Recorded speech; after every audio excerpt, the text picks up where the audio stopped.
Okay, let's get started. Ladies and gentlemen, good evening or late afternoon. Welcome. Tonight we will be talking about the Palestine-Israel conflict. In the last 20 years or so, most people who were speaking about that conflict were using the Oslo peace framework. At the core of this framework, there is a land for peace formula. At least ideally speaking, and from the point of view of the Palestinian side, at the end of the peace process, there should be two states between the sea and the river. Palestine next to Israel, on the territories which were occupied in the 1967 war. But as we know, the peace process collapsed in the summer 2000.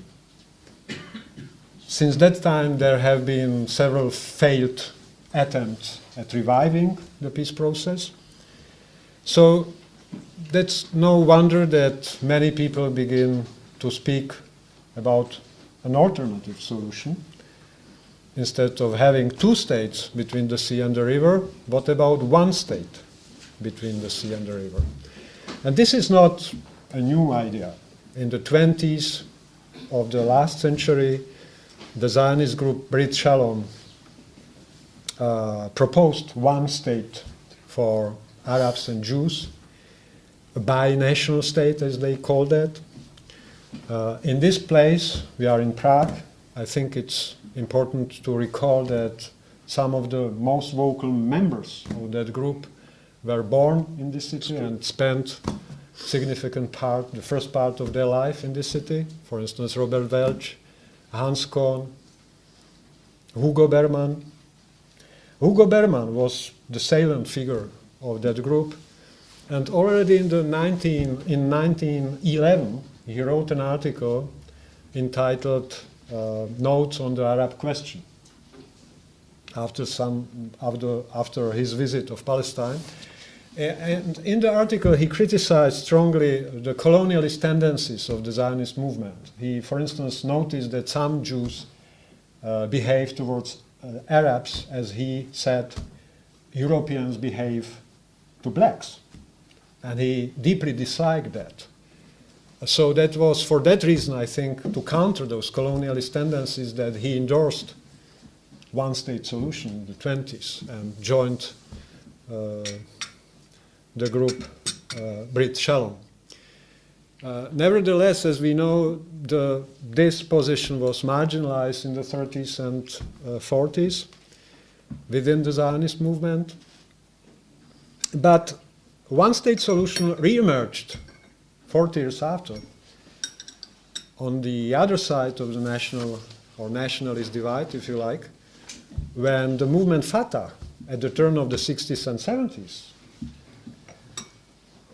called for one state between the sea and the river.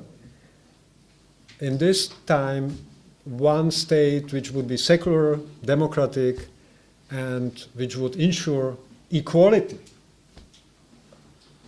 among all the citizens, regardless of their religious affiliation, be them Arabs, be them Jews, Muslims, or Christians. Now, I think one of the interesting questions tonight will be to what extent the present one-state solution is resembling more the Brit Shalom idea or the civic state idea of the former Fatah movement. And to enlighten us about this issue and many other issues, we have with us tonight our distinguished guest, Professor Ilan Pappe, who was born in Haifa. He got his PhD at Oxford University. He taught at Haifa University, at first at the history department, then in the Department of Political Science. And then in 2006, he moved to Great Britain, to Exeter University, where he's a director of the European Center for Palestine Studies and a co-director of the Exeter Center for Ethnopolitical Studies. I will mention only 2 or 3 books he has published. The Ethnic Cleansing of Palestine, 2007, A History of Modern Palestine, One Land, Two Peoples, 2003, and The Modern Middle East, published, 2nd edition published 2012. So I will give him now 45 minutes so that he makes his case for one-state solution, and then we will have half an hour of questions and debate. Excellent. Ilan, the floor is yours. Thank you very much.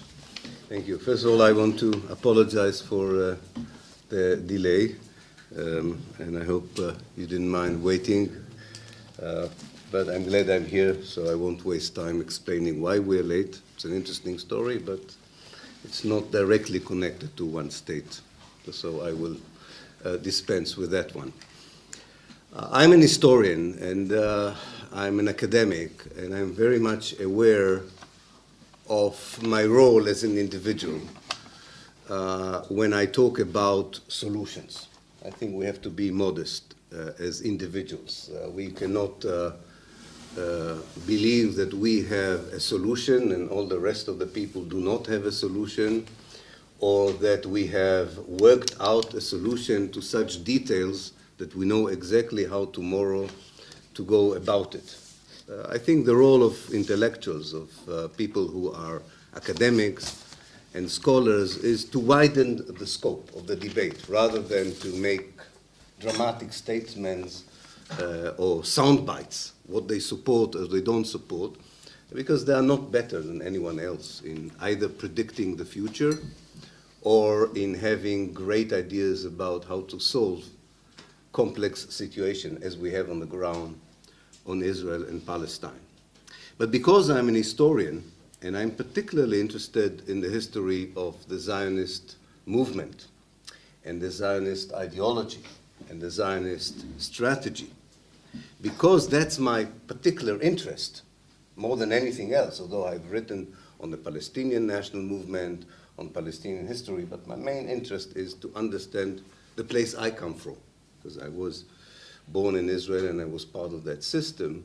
Because of my reading of Zionist history, my first conclusion is that as far as the Zionist movement is concerned, or as far as most of the political forces in Israel today are concerned, but that is also true about the past, there will never be a two-state solution.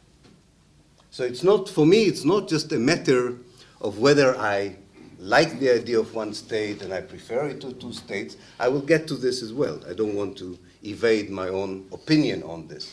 But my main point is that the Zionist movement, in the center of the Zionist movement, the strategy was always to have as much of Palestine as possible with as few Palestinians in it as possible. Now, when at a certain stage the Zionist movement invented the idea of the two-state solution, it wanted to create the impression that it does not want the whole of Palestine and does not mind if in small part of Palestine some Palestinians remain. And in that particular small part, if they want to call it a state, at least mainstream Zionism said, we can tolerate it. So what I will share with you this afternoon and early evening is the history that brings me to such a conclusion. And I will end by saying, how do I think we can proceed from here? Which is less important, I think, because, as I said, I'm not a political leader, I'm not a prime minister, and I don't have a political party. I just have my own views. The Zionist movement began not far away from here, in the late 19th century, and was motivated by two impulses, which were quite understandable, and I think in many ways even respectable. One was a sense of certain Jews that Europe was not secure, They felt that anti-Semitism could be worse, could be institutionalized. I wouldn't say that they prophesied the Holocaust, but they felt that the ground was burning in many ways, and they needed to move ahead, or move away, rather. The second impulse, which began even earlier than Zionism, but Zionism captured that impulse, was the wish, like so many other religious groups and nations around Europe in the mid-19th century, to reinvent yourself as a national movement. You were feeling that your religious identity did not really fit the way you lived, because more and more Jews ceased to be religious. So they asked themselves, what does it mean to be a Jew? And this idea to reinvent Judaism as a national movement fitted well with the first impulse. I'm not secure here, and I'm a nation, so I need a homeland. And as you probably know, they were looking for several options, not Palestine alone, right? I mean, the most famous one was Uganda in Africa, but they were looking for Argentina, Azerbaijan, even a very nice, that's the one I liked, I'm sorry they didn't take it. There was a very nice island north of Buffalo in the United States, near the Niagara Falls. Nobody lived there, they would not have to dispossess anyone. It would have been wonderful if Israel was there. A bit cold, I must admit, but otherwise quite pleasant. But they did choose Palestine, also for reasonable motives. The connection of the Jewish people to the land of Israel is obvious. The Bible was an important book. So it was not surprising that Palestine was one of the places that they had in mind. It is also not surprising that the fact that someone else was living in Palestine did not bother them, because Zionism appeared in the end of the colonialist period. And colonialist movements did not really bother much about the fact who lived in areas they wanted to colonize. Right? Think about Latin America, think about North America, think about Australia, Africa, Algeria. It never stopped colonization, the fact that someone else was there. And I think Zionism was a bit different and was much more like the white settlers who came to Australia and North America, because they did not only want to colonize in the name of a mother country, they wanted to colonize and reinvent themselves as a new nation. So they were, I don't buy this myth that says that the Zionists did not know that there were Palestinians in Palestine. They knew. They knew that there were Palestinians in Palestine. But what they said is that their project of recreating a Jewish people again on the ancient land of Israel was far more modern, far more progressive, far more important than the aspirations of the local people. And those of them who were really modernizationists said it would even benefit the local people if we succeed. It would be for their own benefit. This was the early Zionists. The problem started when, just before the First World War, a group of people came from Eastern Europe, modern Central Europe, with different ideas about the native people. And this group, which we call in Israel the second wave of immigration, Aliyah Ashniya, is like the Mayflower of Zionism. You know, it's the core group from which the state of Israel really sprang. And that core group did have a different idea. When you read their diaries, when you read their journals, when you read their letters, you see that they looked at the Palestinians as foreigners who took over something that does not belong to them. They were not just a nuisance for being there, they were aggressive people who took over something that belonged to the Zionists. And this particular group, from very early on, was determined that if you wanted to succeed in creating a Jewish state in Palestine, you have to get rid of the Palestinians. Now, they couldn't do it in 1914. They were 10% of the population. They were very poor. They had no military force. The Ottoman Empire was not very supportive of the Zionist project. It changed when the British took over after the First World War. The British Empire, through the Balfour Declaration, said we recognize the right of the Jews for a national homeland in Palestine. Although one should say the British did not think that that should have involved the expulsion of the Palestinians.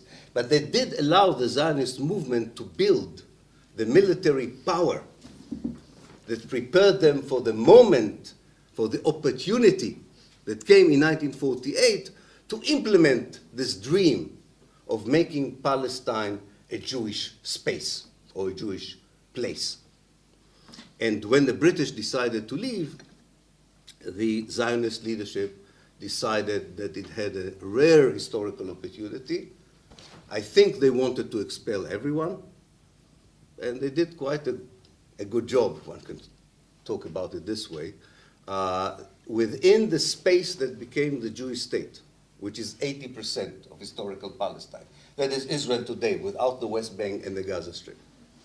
Lived 1 million, 0.1 maybe, Palestinians. Almost 800,000 out of that million were expelled. So within 80% of Palestine, they created a Jewish state which was almost empty from the native people who lived there before the Palestinians. They did not occupy the West Bank. They did not occupy the Gaza Strip. As you probably remember, the West Bank went to Jordan. The Gaza Strip went to Egypt. But in the rest of the land of Palestine, the Jewish state took over. But they did not expel everyone, as you know. This is why we have today what we call in Israel the Arab minority in Israel, or as they call themselves, the Palestinian minority, or as the Palestinians call them, the Arabs of 1948. Call them what you call them, they are there. And they are today 20% of the population. Now, in many ways, historically, you would have said that there were three-state solutions before June 67. Jordan was occupying the West Bank, or annexing the West Bank. Egypt had a military rule over the Gaza Strip, and the rest was the State of Israel.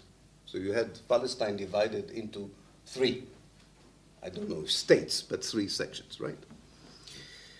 Now, 1967 provided a new opportunity for Israel. I won't go, that's a different lecture, why the war of 1967 erupted. I have my own ideas about it, but that's another lecture.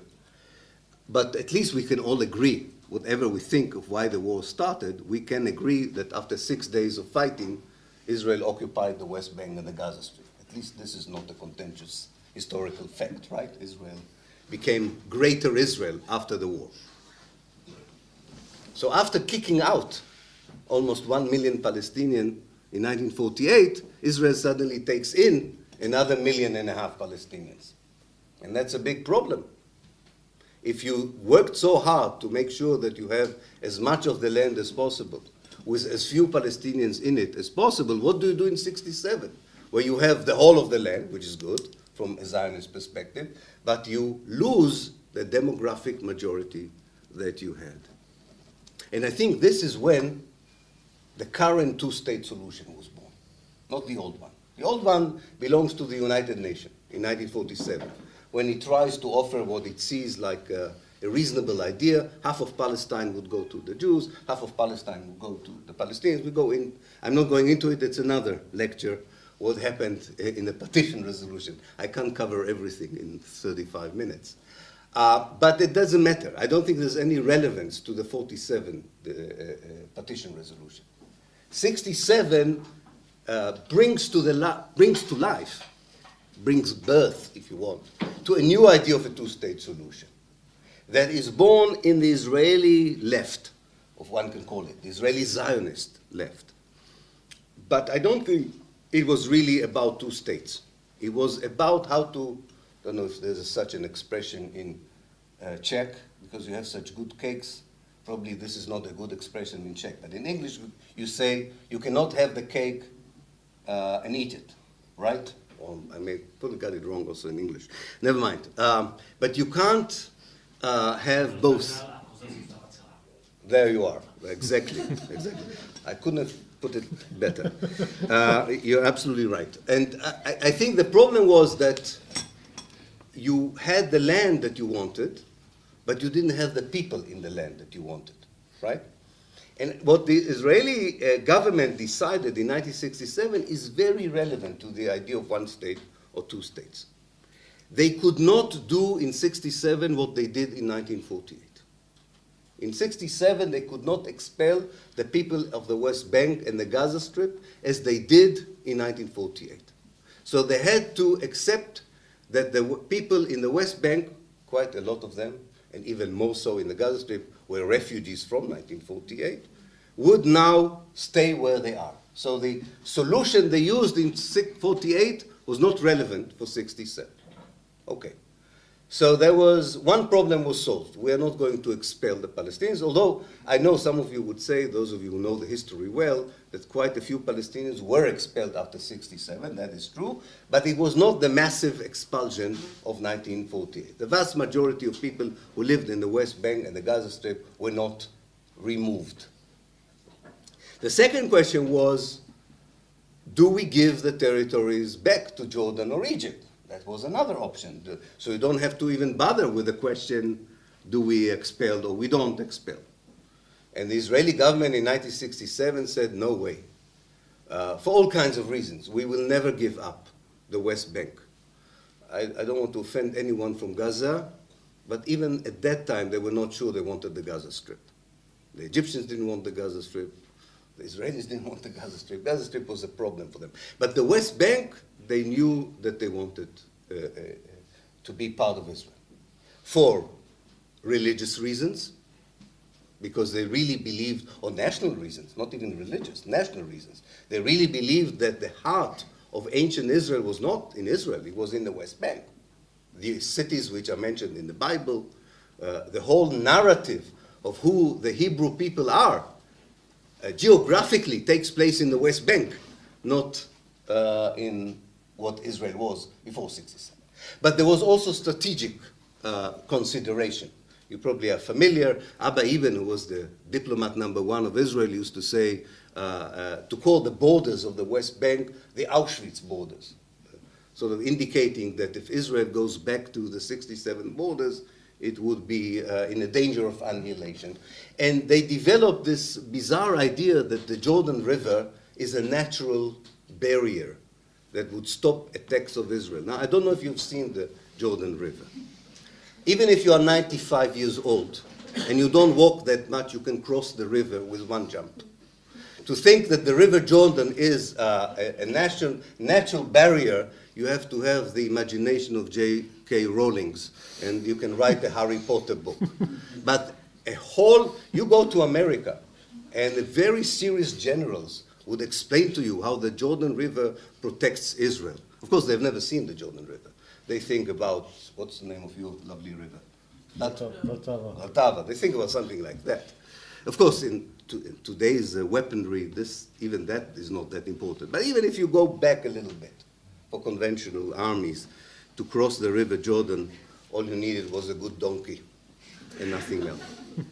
But it convinced a lot of Israelis, without the Jordan River, we are exposed. There will be an invasion from Iraq and Jordan. They will destroy us. Thank God we have this little toilet called Jordan River. It will stop the armies coming in. So the second decision was, one was not to expel. The second was, Israel cannot exist without some control over the West Bank. Again, I'm not saying it's the same true about Gaza, but the West Bank looked like an integral. And then came the third question. If we do not expel the people, and we are not giving back the West Bank to anyone, what will happen to the people of the West Bank? So one very liberal minister said, let's give them citizenship. You know, we did the same in Israel. We had 150,000 Palestinians when we created the Jewish state, and eventually, after a military rule, we gave them full citizenship. Let's give citizenship to the people of Nablus, of Halil, of Jerusalem.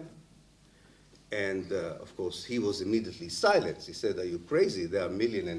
There were 1.5 million, 67. There will be 3 or 4 million. You will not have a Jewish state. Because you know, the idea of Israel of democracy is that democracy is fine as long as there is a Jewish majority. When there's no Jewish majority, there cannot be a democracy. You cannot trust the Arabs to be part of a democracy. So Jewish democracy and Jewish demography goes together. And if you give equal rights to the people of the West Bank and the Gaza Strip and the Palestinians inside Israel, you are in danger of losing your demographic majority. So this was totally ruled out. So the question still remains, what do you do with the people? And this is when the two-state solution came about. The Israelis said, we know what, you are already aware that the Zionist movement is in love with partition. They like to divide. They said, let's do partition in the West Bank as well. Let's divide the West Bank. This was the idea of one of the great strategists of Israel after 1967. His name was Igal Alon. I don't know if you heard the name. And he had a plan called the Alon Plan, which was the blueprint for all the Israeli policies after 1967. Alon said, let's divide the West Bank into two parts. One part is a part which has to be under direct Israeli rule.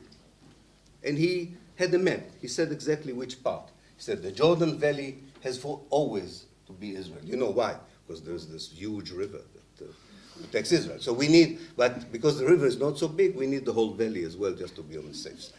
So we need the Jordan, by the way, the Jordan Valley is 30% of the West Bank. So once you take out the Jordan Valley from the West Bank, not much is left of the West Bank. Then they said, another part we want is Jerusalem, the eternal capital of the Jewish people, right? Now, they did a little trick with Jerusalem. They said Jerusalem is not Jerusalem, it's Greater Jerusalem. Greater Jerusalem is like amoeba. Every year it grows. I don't know why, but most of the maps in my atlas don't move. Well, one map that moves in my atlas is the map of Greater Jerusalem. If you're not careful, Prague would be part of Greater Jerusalem. It grows all the time. All the time the Israelis change the municipal boundaries of Greater Jerusalem. Maybe you are already citizens of Greater Jerusalem, for all we know. And it's now 1/3 of the West Bank. So we took 1/3 in the Jordan Valley. We took 1/3 of the Greater Jerusalem.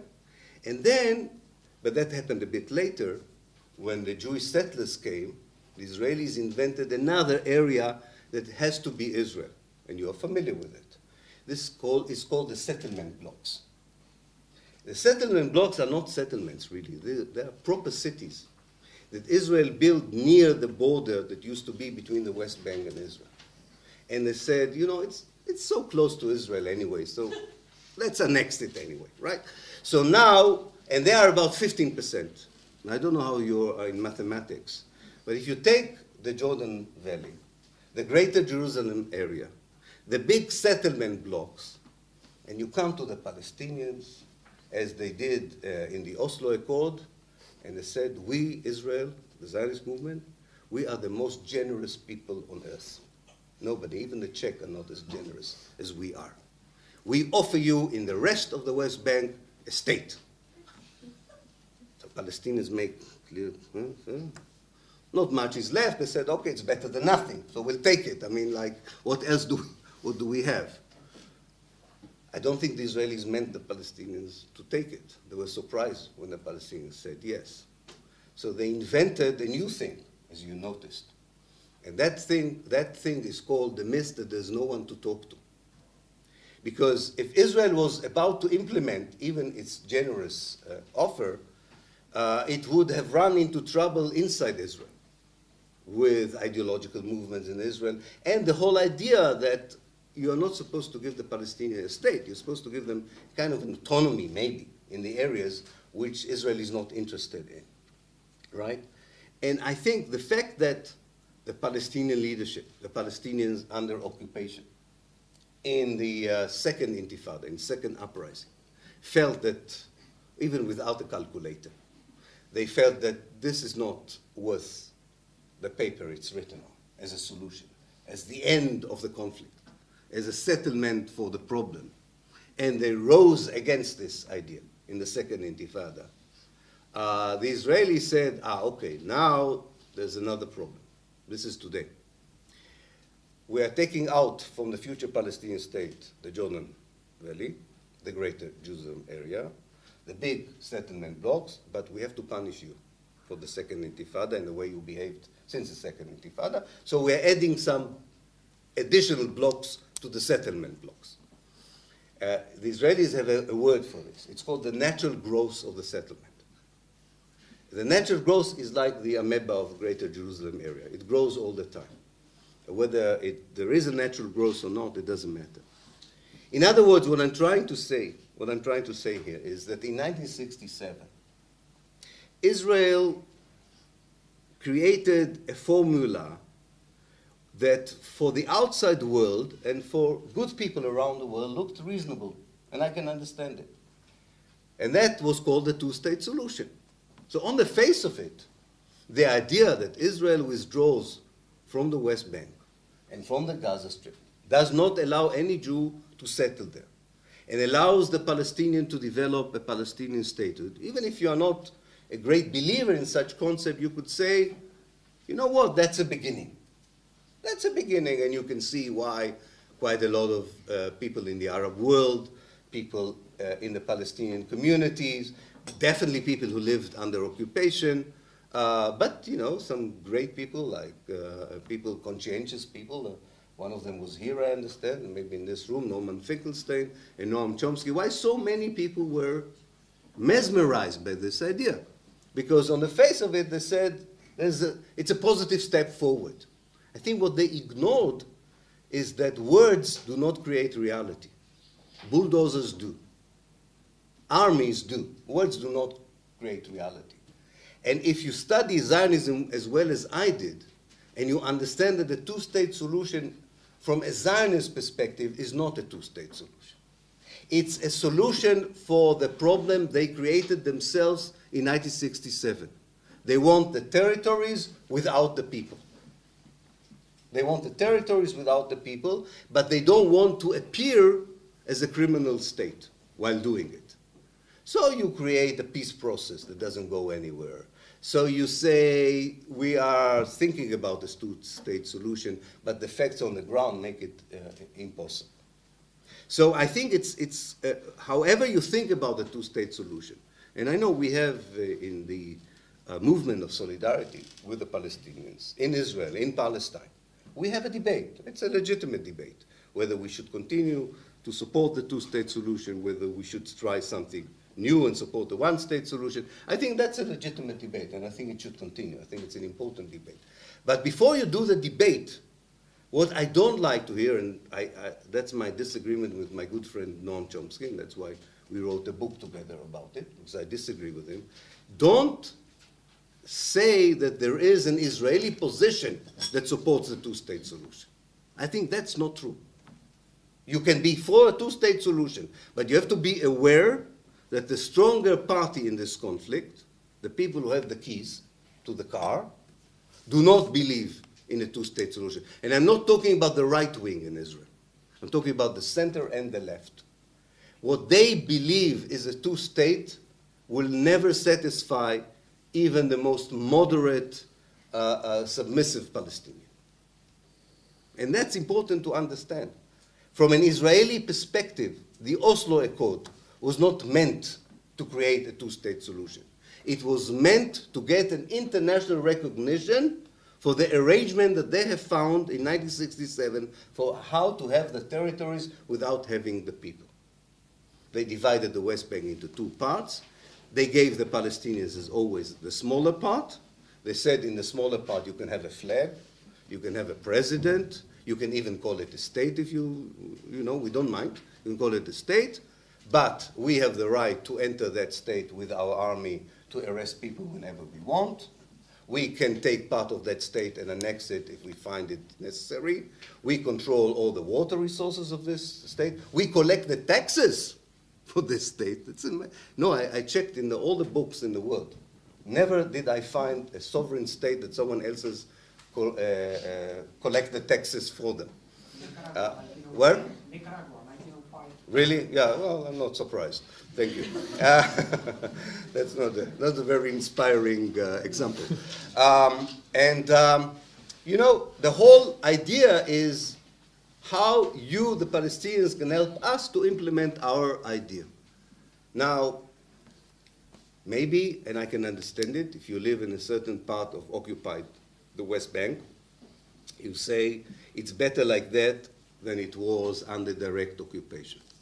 I'm not sure, but I'm not the one to say this. I'm not living under Israeli occupation. But, and all these are, again, legitimate views.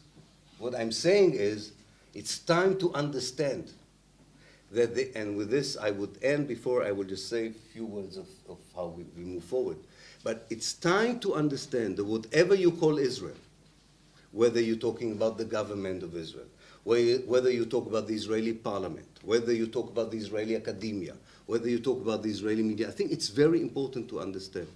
There is no voice inside Israel that really believes in a two-state solution.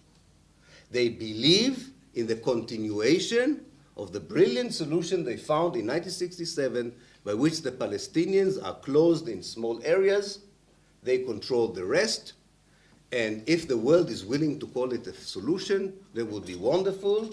If the world is not willing to call it a solution, let's talk about the peace process that will call it a solution, but nothing is going to change fundamentally.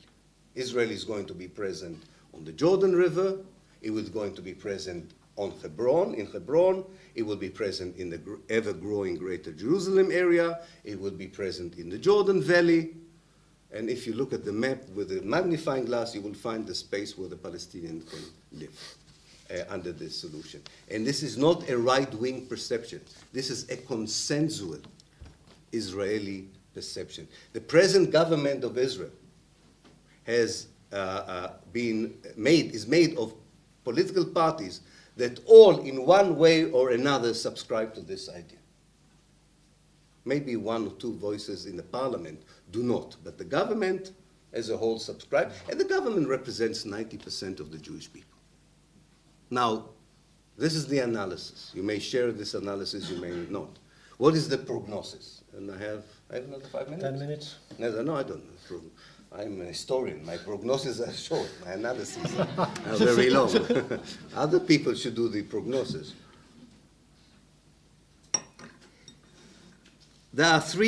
For me, there are three conclusions, if you accept my analysis. Of course, I have to warn you, not everybody accepts my analysis, and when I make these analyses in Israel, I have to go and teach in England.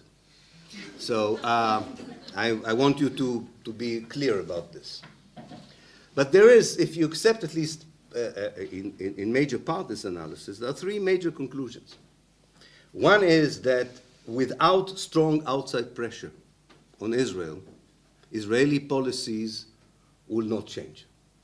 No peace process like Oslo or whatever is going to replace Oslo is going to bear fruits of any kind. Definitely not two-state solution. Because a peace process is not pressure on Israel. A peace process assumes that both sides want genuinely to find a reconciliation. It's utterly wrong to assume that about the state of Israel. It uses peace processes to perpetuate the occupation. Now, if you want to help Israel to perpetuate the occupation, go to the Israeli embassy. They have these little boxes. You can donate some Czech money. They prefer dollars, I think, but doesn't matter. And you can help them. But supporting the peace process is not supporting the peace process. Supporting the peace process provides Israel immunity to continue with its impunity.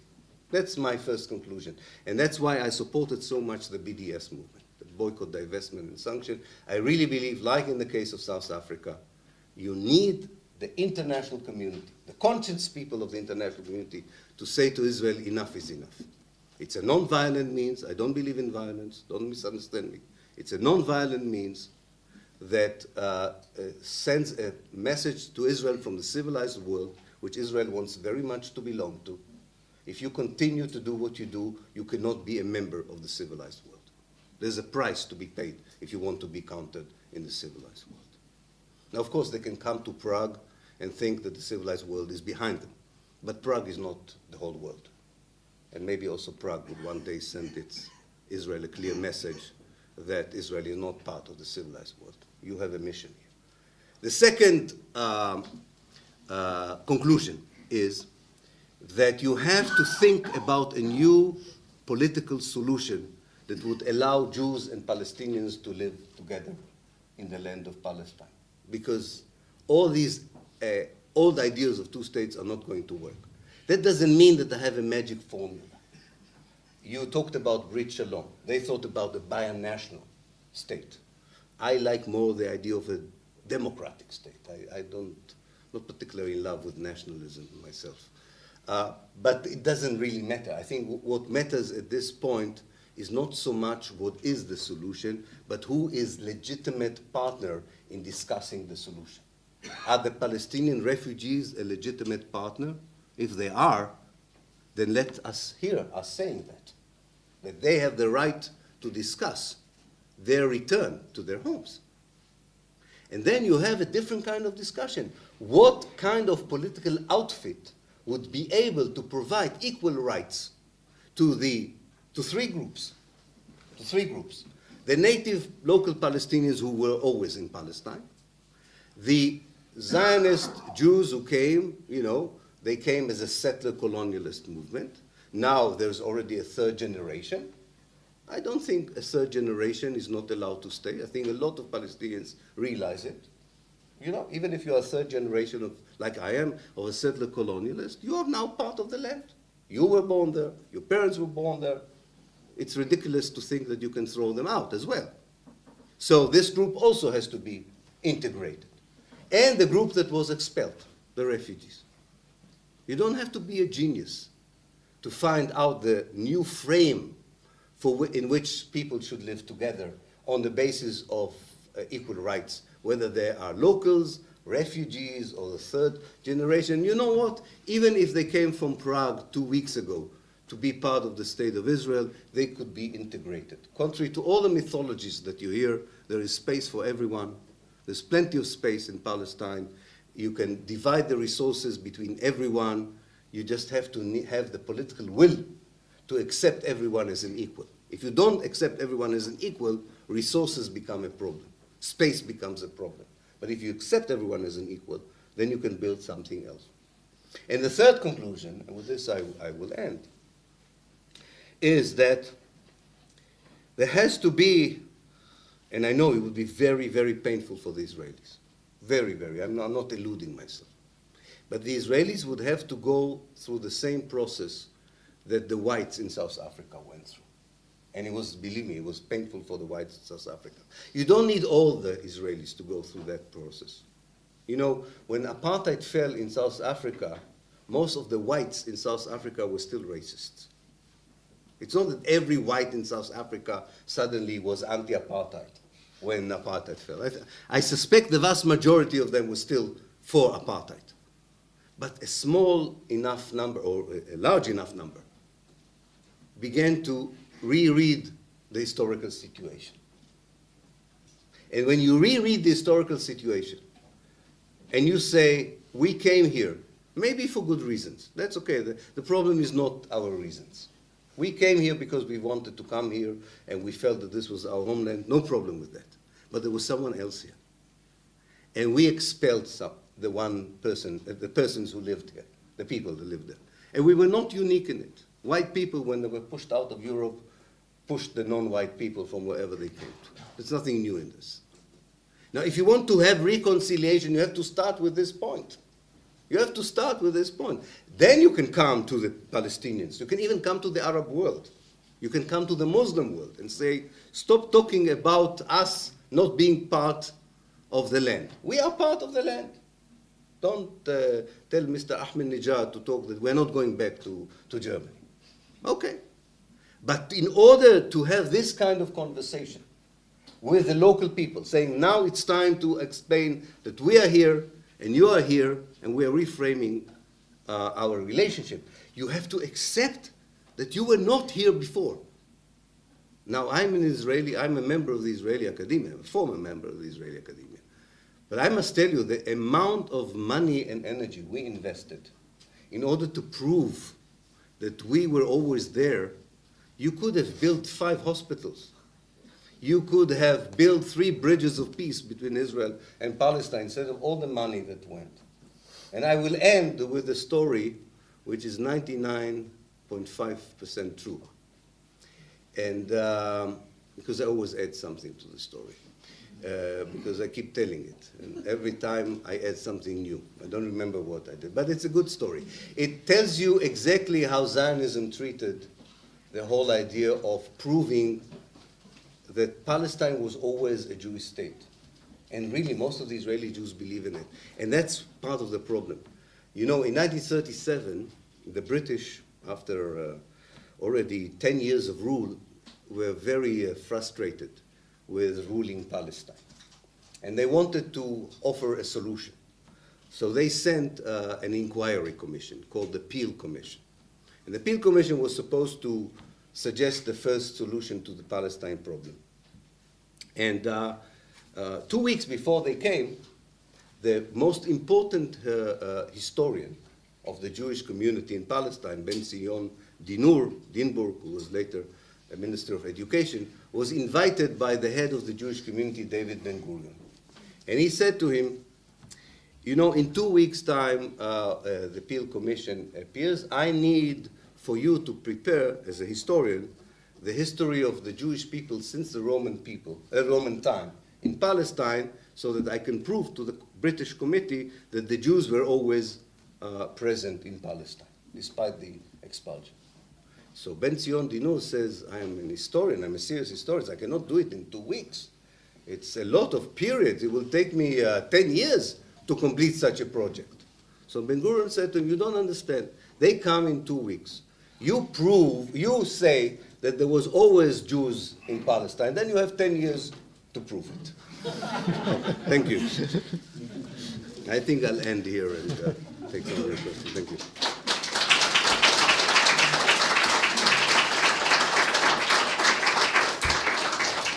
Thank you. Thank you. So now we have time for questions and debate. So those who want to ask a question or have some remark, please introduce yourself and maybe also say an institution if you are here as a representative of some institution. Please. My name is Leon Rosenfeld. I'm a private individual. I live in Prague, but I lived most of my life in Austria, but I'm not back in Prague. I have a question. I must say I educated myself a bit before coming here and watched some of your interviews on YouTube. And the interesting thing was to read the reactions by some of the proponents of the one-state solution. My question is, with whom would you like to share this one state? Because most of the comment that I saw was that Haifa is where you come from, is occupied Palestinian territory, and not a single settler would be allowed to live in such a state. Right. The other question, a related question, concerns the democratic and secular nature of such a state. You didn't mention secular, Mr. Barša mentioned secular. Okay. You only mentioned democratic.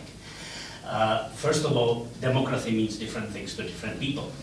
And why do you think would such a state, a state as you yourself say, with a Muslim Arab majority, what makes you think that would be democratic? Because according to the public opinion polls, Pew research and etc., most Muslims in similar countries, in Egypt, Jordan, when asked, they favor stoning for adultery, they favor cutting of hands for theft.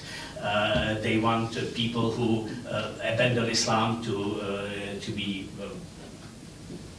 assassinated, murdered. So what makes you think that such a state would be secular and that it would be democratic? Because it would be a state with an Arab majority. Mm-hmm. And if you show me the state with an Arab majority that's secular and democratic, I'm not talking about Turkey, which would be an exception, but it's a separate story. But as countries similar to Palestine, that is Jordan, Egypt, are they democratic? Are they secular? So what is the model for such a state? Okay, thank you. Let me start with your first question. I would like very much to create one state with all the Palestinians I know and all the Jews I know. I was born in Haifa. My friends are both Palestinians and Jews. I speak Arabic, I speak Hebrew. I feel at home where Palestinians and Jews feel at home. For me, it's not a theoretical question. I don't study Islam, Judaism, and Christianity to ask myself, as you do, whether these three religions can live together. I know the people. I've known the Palestinians since my very early days as a child. Are these the decision makers? Wait, I listened, believe me, it was difficult to listen to you to the end, so please listen to me to the end. It was not very easy, and without any pill, I listened to you. So, these people are the citizens of Haifa. They are my friends from Ramallah, my friends from Gaza, my friends from the Palestinian diaspora, from refugee camps. I would love very much to share the country with them. In fact, I have much more in common with them than with a Jew that would be born tomorrow in Brooklyn and according to Israel has the right of Israeli citizenship. I don't know what I have in common with a Jew from Brooklyn. I know exactly what I have in common with my friend Mahmoud from Haifa. We are sons of the same city. We share the same taste in food, in literature. We have the same dreams of an equal society. We have the same dream of a state for all its citizens. So I'm not alone in this. Now, on both sides, there are fanatics. There are Jewish fanatics who don't want to see anyone who is not a Jew, who don't even want to see anyone who is not a Jew like them live in the state. There are fanatic Muslims who don't want to see anyone who is not a Muslim, and not everyone who is not a Muslim like them. That's the only partition I would have liked to see, to put these Jews and Muslims and fanatic Christians in one state and send them to Mars if I could. But the vast majority of the people I know, and I can only judge by the people I know, who are Muslims, Christians, and Jews, are people who are basically, and that's my take on humanity, are good people. I don't care if someone is a Muslim or a Christian or a Jew. I care what they think about me, about life, about sharing life. So in other words, the experience, maybe because I come from Haifa, which is a mixed town, or maybe because I speak Arabic. Most Israeli Jews do not bother to learn Arabic. Or maybe because I was in Tahrir Square and I saw Egyptians fighting for democracy. Maybe because of that I have a different take than you are.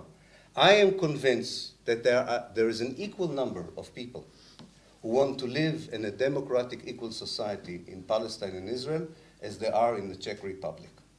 And for my last 2 days here, maybe there are more in Israel than in Palestine.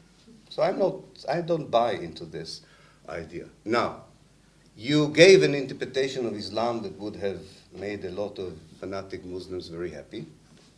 But there is 1,300,000,000 Muslims in the world, and they have different takes about Islam, and they have different views of how to interpret Islam. Now, you asked me about the democratic secular state and the model. I know that you like secularism in the Czech Republic. I'm not crazy about secularism. I am much more interested in a dialogical state. I'm interested in a state because that's what we have in the Middle East. You may not like it if you live here, but we like multi-ethnicity. We like different colors. We like a variety of views. We don't like homogenic societies, even if they're secular. And what we want to do is the ability to create a continuing dialogue, which has a clear rules of how you continue the dialogue. Now, the dialogue is not just between secular people who are right and religious people who are wrong. The dialogue is between religious people and secular people, how to live and let live. It's a huge project. It won't be easy to build it. But the whole Middle East, not just Israel and Palestine, the whole Southeast Asia, most of Latin America, quite a lot of North America, and you will find out that also in Europe, would have to find that dialogue. If anybody eludes himself that he can impose secularism on traditional religious people, okay, he can impose religion or traditional views on secular people, they are both wrong. So actually, I'm quite hopeful from what... It would be a Muslim state. No, a Muslim state is a state that works according to the Muslim religion. Now, most of my Muslim friends don't want a Muslim state. Most of my Muslim friends in Palestine want a democratic state. I don't know where you're taking this idea from. I don't know which surveys you're reading, probably the ones published by the Israeli Foreign Ministry. I can understand. I wouldn't trust everything that they publish. I would be a bit careful. I think the vast... US. What? Oh, US, I wouldn't... Oh, in this case, now I know why you're wrong. Now I know why you're wrong. Okay. It's publicly accessible. Oh, yes, of course it's... Not been disputed by Yeah, anyone. no, it shouldn't be. America shouldn't be disputed. I understand it. After 5 minutes here, America should not be disputed. But I dispute America. I dispute America. America is responsible for much of what is wrong in my own country. There is a vast majority of people in Israel and Palestine, you will be surprised, that want to live. They want to live normal life like you do. And they are Muslims, and they are Christians, and they are Jews. And the reason that these people cannot live normally is Zionism, not Islamic fundamentalism, which is a problem, I agree. But the main reason today, between the River Jordan and the Mediterranean, that I cannot enjoy the life that you have, is Zionism. And I want to get rid of it. I feel much better after I said it. Okay. Okay.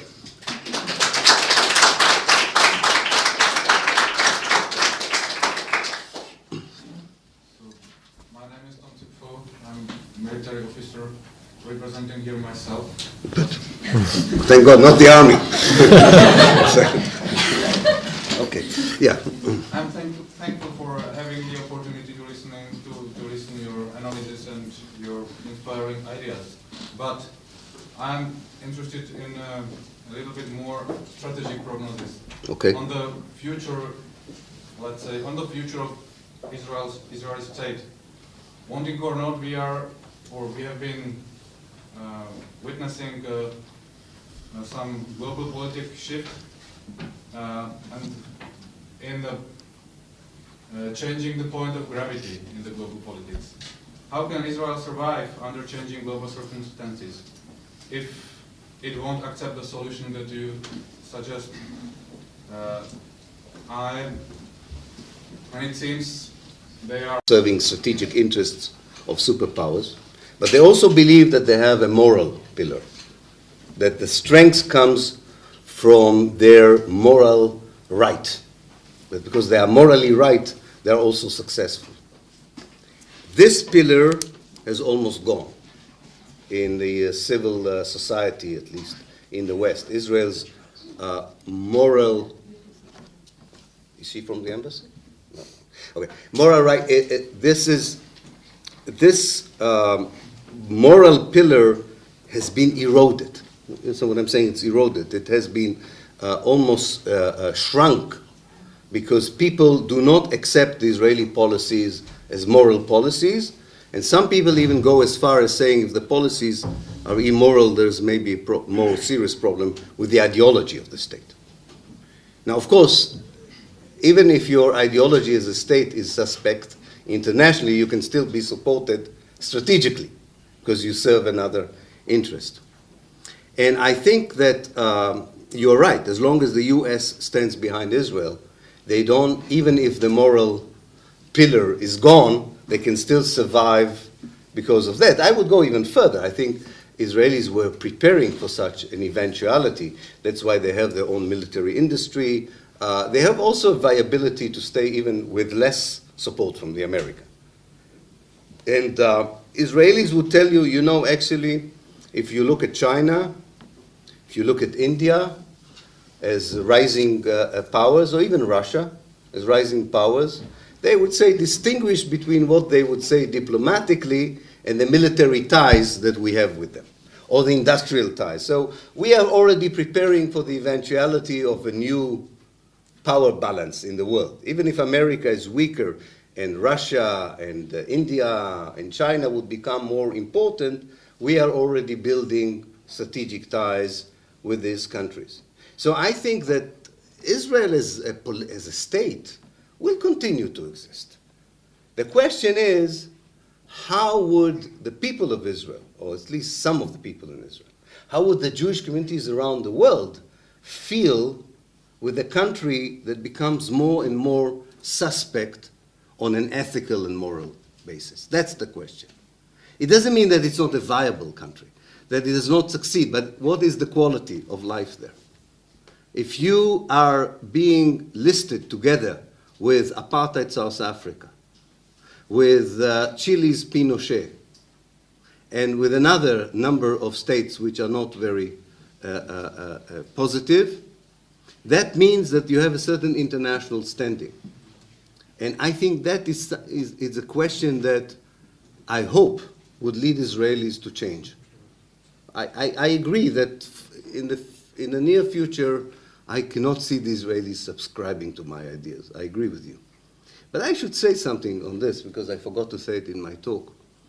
There is a one-state solution already. Israel is controlling the whole of Palestine. And it rules the life of Palestinians with different means. It rules the life of Palestinians in the West Bank differently than it rules the life of Palestinians in Jerusalem. And it rules the life of Palestinians in Jerusalem differently from the way it rules the life of Palestinians in the Galilee. And despite of what the Hamas may think about Gaza, it also rules Gaza in the way it wants to rule Gaza. So it rules Palestine and the Palestinians. So you have a one state, but you have a regime that has to change. And the question is, how do you change a regime? And you don't want to change a regime the way the Americans change the regimes, which is by bombing capital cities. You want to change regime by an evolutionary process. And I think that's, for me, the idea of the one state, that slowly you work from below with pressure from the outside to make that place where you have now 6 million Jews and 6 million Palestinians all together to have more and more equal rights. You will say to me, you're crazy. How can you dream about such a thing?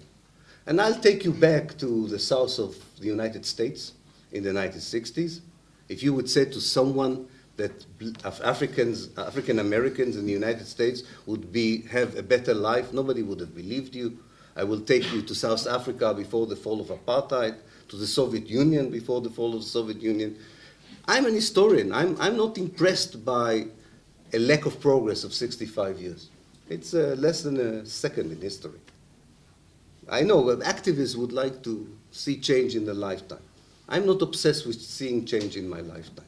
I'm obsessed with doing everything possible that change will come. Whether in my lifetime or not is less important to me. Okay. Up there. Yeah. First of all, thank you very much for a very enlightening speech. Thank you. Ever from the Finnish embassy, though, as a private person. It's not very often I get to see someone from your background, so I was wondering, having taught in university in Haifa, if you could say a few words about the education in Israel and also the university education. To what degree are views such as your own taught? Right. How much of a voice do you have? Yeah. And also, just the personal point, you say academics shouldn't be involved in the policy process as much, but with your ideas and communication, you should be. Thank you very much. I have a short answer and a long answer. The short answer to your first question is I have to teach in England. That's a good answer for your question. But the longer answer is, Israel is very interesting in this respect. The Zionist indoctrination of the Jewish people in Israel is not achieved through coercion. It's not that people are oppressed to think that way. It's a very successful and very impressive way of thinking that is planted in you from very early on. And you really believe in it, not because someone says to you will be punished if you don't believe in it, but you really believe. You are brought up in a way that makes you see the reality only through the pair of glasses that the state has provided for you. And it's very difficult to understand it for people who come from the outside. And academics, for instance, do not understand that when they have these pair of glasses, their research would fit the ideology, would not challenge the ideology. You know, Noam Chomsky has a brilliant chapter on this in his book, Utopian for the Masters, in which he explains how the relationship between, he talks about America, the United States, but I think it's true about Israel as well. This reciprocal complicating relationship between the academia and the powers, the political powers. The political powers give you the resources, the prestige, the job, and you return by giving them scholarly proof to their ideology. And this is a circle which is very difficult to break, because why should you bite the hand that feeds you? Now, the hand that feeds you wants scientific proof that it's correct. So you provide them. You say them, there was Jewish continuity in Palestine, and you have 10 years of career to prove it. You know, they do it. I think I always ask myself, which is the more interesting question? Is the interesting question, I once thought the interesting question is, why such a vast majority of Israeli academics and educators are willing to educate and research in such a loyal way to the ideology. But I think the more interesting question is why people like me liberated from this kind of ideology. Because that's an activist question. If there are 50, 100 people like us, maybe there is a way forward here. And if I look at my own story and the story of my friends who think like me, spending a long time outside of Israel was an important, crucial part of it. You have to get out of this fluid to see what's in it. You can't do it from the inside. Or for instance, having Palestinian friends, see that they are also human beings. Such a simple thing, you know. I live in Israel, in a very affluent part of Israel, with very educated professionals, lawyers, dentists, you know, the people who make money. And I did a kind of a home university in my house. The ignorance of these Israeli Jews about the Palestinians, who live 2 minutes walk, not 2 minutes drive, 2 minutes walk from them, is mind-boggling. It's mind-boggling. The question they asked me about the Palestinians, I'm ashamed to repeat them here. And they live 2 minutes walk from them. And they had no idea that these are other human beings. It's surprising. So you on the one hand, you say, once you are out of it, you say, how can you think like that? But when you're inside, the educational system plays a very important role. You know, Israeli education system is segregated up to the higher education. Arabs have their own schools, Jews have their own schools. They meet in the university. There are no private universities, by the way, because Israel was afraid that an Arab university would be a hotbed for Arab nationalism. So they meet in the university. Now, I was teaching in a mixed university. The largest number of Palestinian students is in the University of Haifa, where I taught. But it's still segregated. It's still segregated. In my classroom, which was 50-50, the Jews were sitting on one side, the Palestinians did. I always said to my class, if I want to explain to someone what is the conflict, I will invite you to see you. I will say something nasty to you, and I will say something nasty to you, and we'll have the conflict. This is a segregation that is self-imposed. But if you talk to Palestinians, they don't have this complex. They want to share the land. They want to share the life. It is this Zionist obsession. The Jews, that's why I began my lecture with this. You have to understand this. The Zionist lesson from the very difficult Jewish experience in Europe. I'm never underrating this experience. This was a horrific experience. Jews in Prague, as elsewhere, wanted to assimilate in Europe, wanted to be like the Europeans, and the Europeans reciprocated with the Holocaust. This is a horrific experience. I can understand it. And then, of course, you say, I want a safe place. But you want to continue to live in a ghetto? I never understood this. You run away from a gated community, and you create a gated community in someone else's homeland. Only for a Zionist, this looks like a very logical sentence. Once you're liberated from it, you lose the touch with this kind of thing. So education is important, but I want to explain that this is more than education. I don't like always Michel Foucault, but sometimes the idea of a discourse, his ideas of discourse, are very powerful for explaining Zionism. you know, this idea of Foucault of discourse, that you read the reality in a way that makes you think that you made your own decisions about it. But actually, the language makes sure that you can only read it in one way. It's very powerful. I don't know if it's true for every reality, but from Zionism, it works so well. Okay. There, up there. Yeah. Hi. Sorry, I have to stand up so that I can see you. That's okay. My name is Yaroslav. I'm a sociologist in Prague. And I have a friend in Ramallah. I have a friend in Gaza. I also have Israeli friends with whom I studied and So do worked I. in the United States, and who decided not to return to Israel because it would be, as they said, it's almost impossible for a liberal intellectual to go back to your country and to live there and you know, to look at your face in a mirror every day. They just don't know how to relate to their families, how to relate to their friends. So they stayed in the United States, or many of them chose Germany as a paradise for, you know, their agenda that is very similar to yours. When it comes to, you mentioned political pressures that could efficiently steer or change the climate where Israel would reconsider itself as a different, more democratic, more inclusive, imagined community. Do you have any specific set of expectations that, for instance, how would you like European Union to act vis-a-vis Israel in order for people like you to, you know, to feel more comfortable with your agenda? Yes. First of all, I'm happy to report that not everybody who subscribed to my views has left. So there's still people around, and there's a new generation of people who think differently. I think that all of us, including myself, who have left, should go back, and we are trying to go back.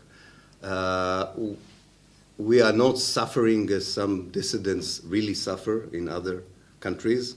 So even if the price is high, and what you describe is very familiar to me, the inability to talk to your friends, your family, and even worse things. But it's all bearable. You may find, we all find it difficult, but I think it's a price one can pay.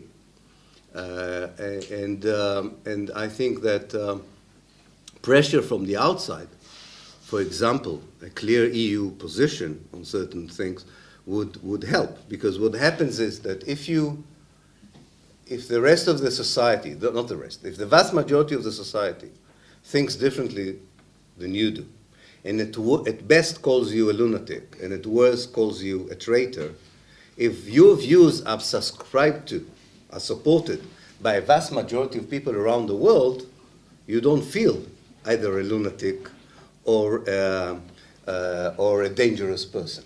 And I think that's why it's so important for people like myself to know that there are so many people around the world who share this analysis, who share these positions. And I think a lot of Israelis understand that these positions are now respected. You know, we had a very interesting experience in my house. I brought one of the, my wife actually, brought one of the persons who is quite known in Israel for refusing to serve in the army because of the occupation. Because we have boys who are about to serve and they wanted to hear all the opinions.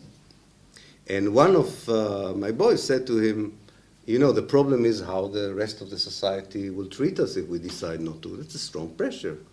And he said, you should know that if you subscribe to these views and you come to Europe or abroad, you will be welcomed. People would hug you.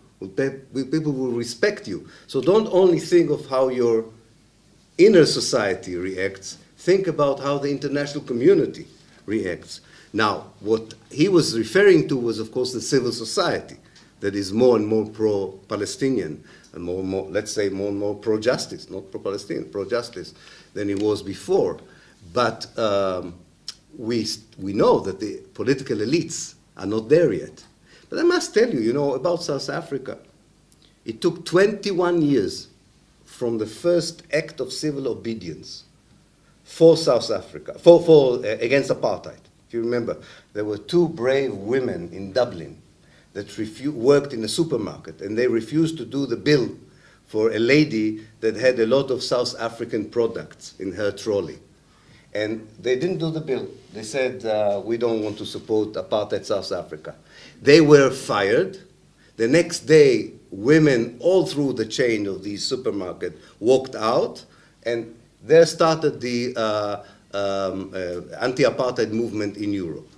But it took 21 years before the first European government was willing to impose sanctions on South Africa. So I think that the EU, you are aiming high, but we have to wait before politicians in the EU would be brave enough to say what they think, anyway, about Palestine. We need more of grassroots activity before it will happen. This will also happen in America. I'm a great believer in the American society. I think there's a serious change in the American community, led, by the way, by Jews, progressive Jews in America, who feel they don't want to be identified with what is being done on their name. Now, I don't want to sound over-optimistic. The situation on the ground is horrific, and is going to be horrific and worse in the next few years. But something else is being built up, outside and inside, that if we are patient and if we are not lose heart, I think the change will come. I believe in it.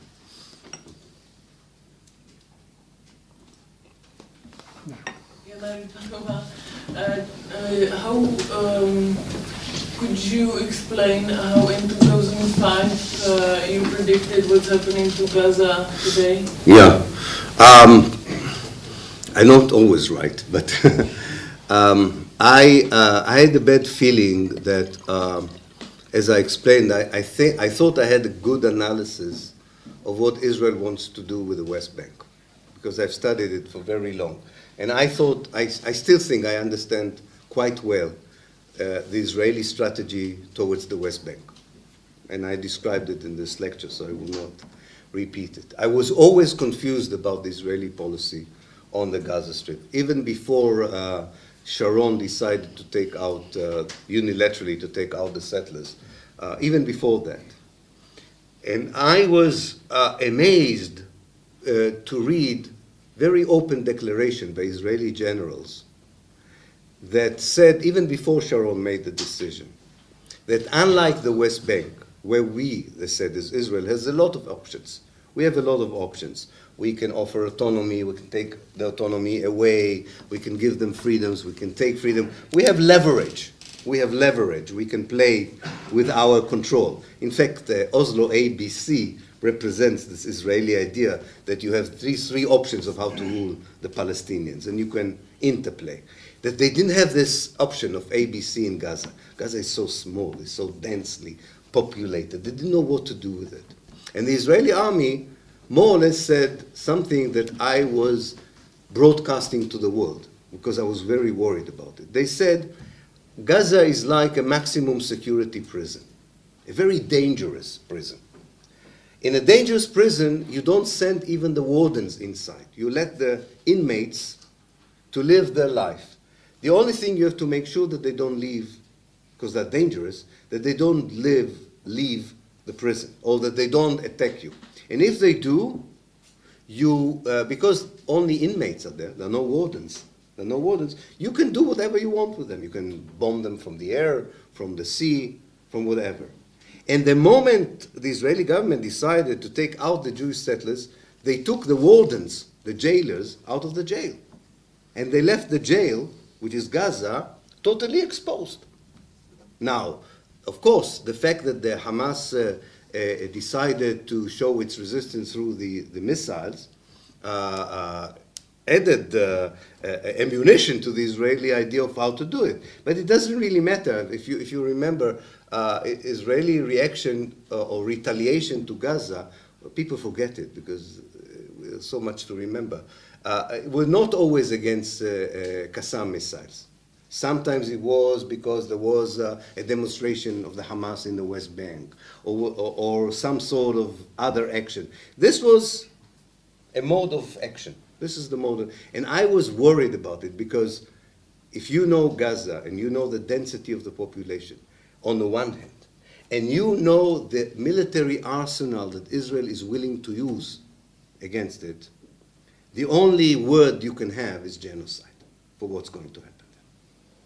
And that was I was warning about. Now, I didn't know that exactly how 2008 would look like, but it was very clear that they were preparing that. And the last thing that really opened my eyes was that the Israeli army from 2006 to 2008, and this was open knowledge in Israel, prepared for the operation in Gaza. I don't know if you know that, but they have built, I've written about it in my book with Noam Chomsky, they have built a city, a dummy city, an empty city, like in Hollywood. They built a city, which they called Gaza City. And they maneuvered on the city. What would they do if the city is occupied? And in every military exercise, they destroyed the city, as if there were no human beings there. And this really was worrying. This was really worrying. The Israeli perception of Gaza is there's no solution, unlike the West Bank. There's no solution. It's a dangerous place, and we can only use fierce military power.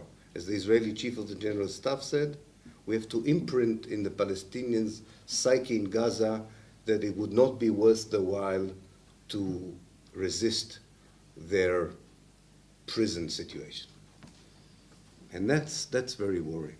That is really worrying. And if you look at the natural growth prediction for Gaza that was published by OCHA, the United Nations Organization for Human Rights, how many people would live in Gaza in 2020.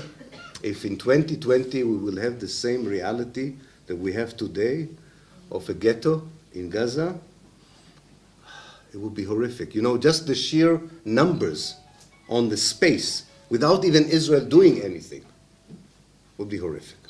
And our friend is in Gaza right now, and we knew this before, but she's saying from this report also that by 2020 there will be, well, right now there is not enough water. There is basically no exactly water. They only get water from bottles from, I don't know, if UN or who gets through actually. Yeah. But by 2020 it won't be enough for the people who are there. There's not enough humanitarian aid is going through. The hospitals would not have the infrastructure, the water. It's really a human catastrophe in the making. And I think that our inability as activists to awake the world, one can see how difficult it is when things happening in Syria, in Libya, and other places. You can understand that it's very difficult to attract attention to Gaza when things like happening in Syria, for instance. But I always say that if you find a way, I'm not sure I have a good way of doing it, but I know what should be done. I don't know how it can be done. When you talk about Palestine, you should always talk in historical context. What happened in one day in Palestine is not terrible compared to what's happening in one day in many other parts of the world. But what happened in Palestine in a historical view in the last 120 years is worse than anything that happened in any other part of the world. And for a media, a modern Western media, to try to convince a journalist that you have to tell your readers, to tell your viewers, your listeners, that they have to understand what happened in the last 120 years and yesterday is very difficult. I don't blame them. It's very difficult. It's much easier to say, yesterday was horrible. There was a massacre yesterday and 500 people died. People can relate to it. But if you want to bring the numbers and to show the catastrophe in the perspective of more than 65 years, it's very difficult for journalists to do it. I understand it. So we have to work on it. We have to explain to people that what they should compare is not today, but the last 15, 60 years, and that nothing has changed and nothing has stopped since the first criminal policies were enacted. And Gaza is a case in point. We don't want 2020 and to say, you know, we told you. That might be too late. That might be too late. Some parts of Palestine, it might be too late. Some parts, it will be all right, but 2020 would be a bad year for Nablus as well, and for the Palestinians in Nazareth as well. if nothing is going to change. Maybe the very last question. Yes, Shadi. So Hello. my name is Shadi Shana. I'm half Czech, half Palestinian, and coming from several institutions, but here for myself. Would you agree with those people that argue that in present situation it would be wise to dissolve the Palestinian Authority and not to give the Israelis, as you explained here, this benefit of having built up this image that there are equal parties negotiating, that there is a state and president, etc. And perhaps, well, I have a short comment. I'm not so sure about the situation, talking about the perception of Israel in the international community, that it's heading slowly to the same end as the South Africa, for example, was perceived, and that most of the societies in the West are more pro-justice progressively. Of course, I'm coming from the Czech Republic, so we have a reverse trend here. I would say maybe it's not gonna be forever. But the first comment here from the audience also showed that the context is slightly different. That if Palestinians were Buddhists, for example, or Catholics, and not Muslims, which they are not, of course, like not all of them are Muslims, but it would be different. Also, Europe, for example, did not have blood on their hands of white South Africans as they had with Jews. Also, what's going on in Israel and Palestine is not so in your face, so blatant. It gives us, and I'm myself, I have confused. I have some Israeli friends, and they don't. Some of them particularly like you too, and they say, it's a bit more complex. It's not black and white. There were these generous offers, 96% of the West Bank, potential to withdraw from Jordan Valley, maybe not when the treaty is signed, but there are loopholes, but it's not black and white, and there is this brainwashing from one side. And so when you look at the occupation, people, and after 9/11, people kind of understand checkpoints, it's for security. So it's not the same situation. So I'm a bit skeptical about that. And my question would be maybe directed towards these generous offers. Is that so, that really this Jordan Valley was always out of the negotiating table? It would be next, or was there really this offer?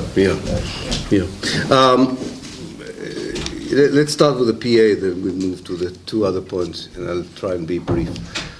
As I said to you, I'm very careful with words. It's very easy to dismantle things by words and not take responsibility. On the one hand, I share the analysis that see the PA as something that Israel wants to continue to exist because it is a subcontractor for Israel on security issues, for sure.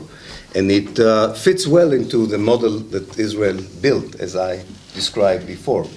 On the other hand, it's also the body that provides law and order, employment in some cases. And when you think about getting away with something, you have to think what will happen the next day. Because your assumption is that Israel would then take responsibility, or at least would have to take responsibility because there's no PA. It's one possible scenario. It's not the only one. In other words, I share your analysis that it's an outfit that serves Israel better than it serves the Palestinians. And yet, like with the one state and two states, I want to think further of the alternative, not so much as the destiny. I know where I want to get, but how to get there. How to get there. And I'm not sure my first priority is to dismantle the PA. But it's also a matter of distribution of labor. I don't think it's my job to deal with the PA. It's the Palestinians who would have to decide. And it's, as you will agree with me probably, there is a much larger issue here on the Palestinian side of representation. The issue of representation is something the Palestinians would have to solve. And they have left it open. There's an issue of representation nowadays. There is. And only the Palestinians can solve the issue. I cannot come from the outside and say, I suggest that these and these people will represent you. That's what Zionism did all the time. So it's an issue of representation. And I think when representation would be solved, the also question of agency would be solved, what the Palestinians offer or do not offer. And this was missing, undoubtedly. This was missing. So I think that I would not concentrate on dismantling the PA. I would not shed a tear if it will be gone, but I would hope that this would be part of something more structured rather than focused. You have to be careful. It's like you want to topple a building, but you want to do it in the right moment and not to take the first important pillar out and then it collapses and you don't have a building. I also agree with you that it would be far more difficult to end Israeli apartheid than it was to end South African apartheid. I have no illusion. And all the points you made, and I could add to them, show that in the case of Israel it's far more difficult. The Holocaust, the Jewish lobby in America, the European sense of guilt, these are all elements which were not there in the equation on South Africa. So definitely. But there's something very inspiring in the way that the struggle for South Africa was conducted in Europe and in the West. And I think that's the model we are looking for, rather than thinking that we can do exactly the same things that were done in South Africa. The cases are similar, but not identical, that's for sure. But it's a good point of analysis. It is a good point of analysis. And it would be far more difficult, I agree. I agree. The whole story would be far more difficult. And that's why the arena is also here, not just in Israel and Palestine, and in the United States. But that doesn't mean that it's impossible. It just means you have to be more ingenious and more effective, I agree. And the last point you made about generous offers and so on, you know, even the Americans who participated in the Camp David summit, Mali and Aga Hussein, who wrote, you can find it in Google. These are the two main Americans who participated in the moment that Israel offered its the most generous offer, right? Camp David 2000. They wrote 2 articles in the New York Review of Books. I recommend you to read that. These are people who are not anti-Israeli. These are official, professional American diplomats. And they talk about the myth of the Israeli generous offer. And they say it was one big charade. In fact, they justify Arafat for not signing the Camp David Accord. 2000. Now, in 2006, we have the Palestine Papers. Very interesting reading. Look at the I don't know if you've read it. It's thousands of. But there's a good book that sums for you the nuggets, the good parts. And in 2006, that is what the Israelis offered. They said to the Palestinians, with the help, if you remember, Condoleezza Rice was the Secretary of State. They came to the Palestinians. One Palestinian leader, I won't mention his name, thought it was a reasonable offer. The rest did not. They said, there's no chance for peace. There will never be peace here. What we want as Israelis is to do a unilateral withdrawal. We'll withdraw from those parts of Palestine, of the occupied West Bank, that we are not interested in. Back to the 67 plan, right? And in the rest, we will not declare a peace agreement, but you can do what you want in the rest. You can call it a generous offer if you want. I call it asking the occupied to say thank you 5 times a day for being occupied. It's not a generous offer. It's not a generous offer. This was, I keep telling you, and that's what I was trying to do this in my lecture. The Israeli idea of a 2-state solution is that for practical reasons, we cannot control the whole of the West Bank, and we don't want to incorporate the Palestinians who live in the West Bank. So we want to find a solution that does not require us to be responsible for the Palestinians in the West Bank, and yet keeps in our custody, in our sovereignty, most of the West Bank, which is important for us for national and strategic reasons. What is missing, they kept saying since 1967, is a Palestinian that would give us the green light for that. We already found the American who would do this. We already found the European who would do this. We found the Russian that would do this. We found everyone. We don't have a Palestinian. And with this I will end. You know, paradoxically, Israel is, there's no other place in the world where you have such an imbalance of power. The strongest army in the Middle East, one of the strongest armies in the world, and the weakest nation you know nowadays, the Palestinians. You don't have a more imbalance of power in military power, economic power, political power.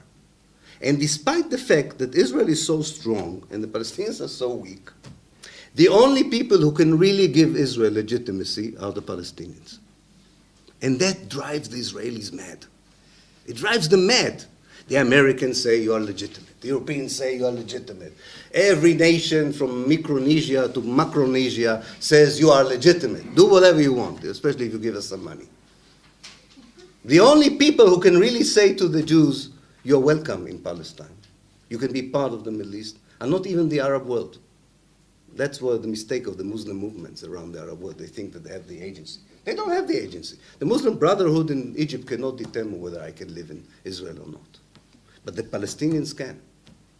They can, unless I will exterminate every one of them. But as long as there's one Palestinian alive, he would need to give me legitimacy. And that drives them mad. They can build 250 nuclear weapons. They can have great technology, and they have. Really, they have. And they have friends in Prague. But they need Abdullah in Nablus to say, Ya Habibi ibqa hun. That's it.